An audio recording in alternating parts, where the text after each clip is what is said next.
दोस्तों नमस्कार, बाजार अपडेट एंड न्यूज़ चैनल पे आपका स्वागत है। हम आज बात करने वाले हैं कौन सी कंपनी का नया टारगेट आया है। रिजल्ट्स में आज यूनियन बैंक का क्या रिजल्ट आया, कैनरा बैंक का क्या आया, सिप्ला का रिजल्ट क्या है और कौन सा आईपीओ आने वाला है जिसका जीएमपी आज डाउन हुआ है। अदानी पावर में क्या हाल है उसके बारे में भी हम आज बात करने वाले हैं। और दूसरा एक चाबहार पोर्ट के लिए कभी अभी नई न्यूज़ आई है जिसके बारे में हम थोड़ा बहुत जानकारी देंगे। अगर आप इस चैनल पर नए हैं तो कृपया बाजार अपडेट एंड न्यूज़ को सब्सक्राइब अवश्य करें।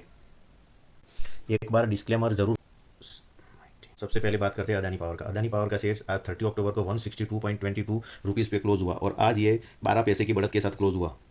मामूली बढ़त का कारण यही है कि कंपनी का मुनाफा 3,332 करोड़ से घटकर 2,953 करोड़ रुपये पर पहुंच गया है। मुनाफे में करीब 379 करोड़ रुपये की गिरावट आई है। दूसरा, कंपनी की कमाई के आंकड़े पर गौर करें तो उसमें इजाफा हुआ है। कंपनी की कमाई 13,339 करोड़ से बढ़कर 13,457 करोड़ रुपये हो गई है। कंपनी का ईबिटा 5,276 करोड़ से घटकर 5,150 करोड़ रुपये रह गया है। ईबिटा मार्जिन 39.6% से घटकर 38.3% रह गया है। अगली बात करते हैं सिप्ला की। उम्मीद से बेहतर रहा इस कंपनी का मुनाफा और कमाई, अनुमान से 43 करोड़ रुपये ज़्यादा रहा।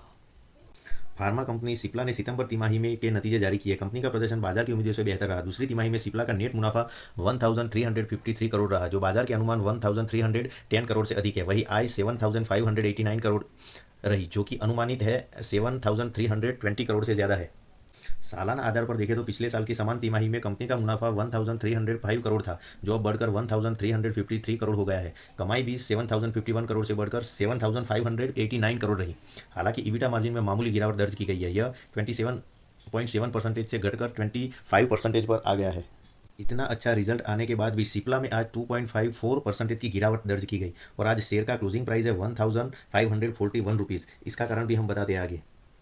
आज फाइलिंग में सिप्ला ने managing director MD and global chief executive officer CEO Umang Vora disclose that he is not seeking reappointment for his role after the terms end 31 March 2026। मतलब इनका सीईओ और एमडी 31 मार्च के बाद कंटिन्यू करने वाले नहीं है, जिसकी वजह से आज अच्छा रिजल्ट होने के बावजूद आज सिप्ला में गिरावट आई। उसके बाद बात करते हैं कैनरा बैंक और यूनियन बैंक के तिमाही नतीजे धमाकेदार, मुनाफे में उछाल, एनपीए घटे। बात करते हैं कैनरा बैंक की। कैनरा बैंक ने सितंबर तिमाही में मुनाफे में मजबूत उछाल दर्ज किया। बैंक का नेट प्रॉफिट साल दर साल 4014 करोड़ से बढ़कर 4773 करोड़ पर पहुंच गया, यानी करीब 19% की बढ़त। हालांकि बैंक की नेट इंटरेस्ट इनकम एनआईआई में हल्की गिरावट आई, जो 9315 करोड़ से घटकर 9141 करोड़ रही। यह कमी लोन यील्ड और डिपॉजिट कॉस्ट के बीच दबाव को दिखाती है। कैनरा बैंक की एसेट क्वालिटी के मोर्चे पर बैंक ने शानदार सुधार किया है। ग्रोस एनपीए पिछली तिमाही में 2.69% से घटकर 2.35% पर आ गया है, जबकि नेट एनपीए 0.63% से घटकर 0.54 पर पहुंच गया है। इसका मतलब है कि बैंक की बकाया वसूली और लोन मैनेजमेंट पर पकड़ बेहतर हुई है, जिसकी वजह से आज कैनरा बैंक के शेयर्स में 3.11% की तेजी देखने को मिली और क्लोजिंग रेट रहा 132 रुपीज़। उसके बाद बात करते हैं यूनियन बैंक की। यूनियन बैंक ऑफ इंडिया ने इस तिमाही में मार्केट की उम्मीदों को मात दी है। बैंक का नेट प्रॉफिट 4249 करोड़ रहा, जबकि एनालिस्ट का अनुमान 3528 करोड़ था, यानी बैंक ने लगभग 20% बेहतर प्रदर्शन किया। बैंक की नेट इंटरेस्ट इनकम एनआईआई भी उम्मीद से थोड़ी ज़्यादा रही, जो 8812 करोड़ के मुकाबले 8744 करोड़ का अनुमान था। यूनियन बैंक की एसेट क्वालिटी में भी सुधार हुआ है। ग्रोस एनपीए 3.52% से घटकर 3.29% और नेट एनपीए 0.62% से घटकर 0.55 रहा। यह साफ दिखाता है कि बैंक की बैलेंस शीट मजबूत हो रही है और रिकवरी सिस्टम असरदार है। इतना बेहतर रिजल्ट आने के बाद भी यूनियन बैंक ऑफ इंडिया का शेयर्स आज 2.56% की गिरावट के साथ क्लोज हुआ। आज उसका क्लोजिंग प्राइस था 142 रुपीज़। यूनियन बैंक का शेयर आज गिरावट के साथ बंद हुआ, जिसका सबसे बड़ा कारण है कि उसका नेट प्रॉफिट 10% डिक्लाइन हुआ है, जिसकी वजह से आज इतना अच्छा रिजल्ट होने के बाद भी ये शेयर्स में गिरावट आई। उसके बाद बात करते हैं लेंसकार्ट आईपीओ का। चश्मे और उनसे जुड़े प्रोडक्ट बेचने वाली दिग्गज कंपनी लेंसकार्ट सॉल्यूशंस लिमिटेड के शेयरों का ग्रे मार्केट प्रीमियम मतलब जीएमपी उसके आईपीओ लॉन्च से पहले घटकर 48 रुपीज़ पर आ गया है। यह प्रीमियम अब 12% के आसपास है, जबकि कुछ दिन पहले यह 108 तक पहुंच चुका था। ग्रे मार्केट में निवेशक आमतौर पर जीएमपी को देखकर लिस्टिंग के संभावित लाभ का अनुमान लगाते हैं, जिसकी वजह से हम ये बता रहे हैं कि अभी लेंसकार्ट का जीएमपी 12% हो चुका है और 48 रुपीज़ पे आ चुका है। आगे है पेप्सी बनाने वाली कंपनी के स्टॉक को गोल्डमैन सच ने खरीदारी की सलाह दी। कंपनी ने अफ्रीका में शुरू किया बिजनेस।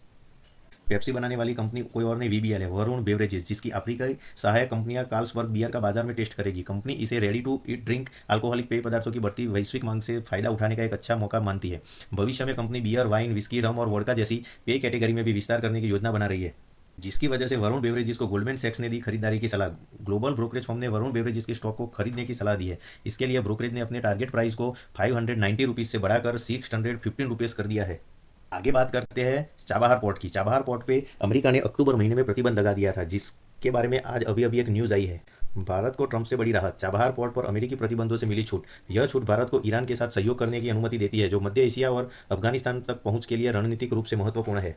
विदेश मंत्रालय ने बताया कि अमेरिका ने ईरान स्थित चाबहार पोर्ट परियोजना के लिए प्रतिबंध से छूट की अवधि बढ़ा दी है। चाबहार पोर्ट पर अमेरिकी प्रतिबंध से भारत को मिली 6 महीने की छूट मिली है आज। तो आज की ये खबर थी और जिसके बारे में हमने आपको बताया। कृपया इस वीडियो को लाइक करें, शेयर करें और इस चैनल को सब्सक्राइब अवश्य कर ले।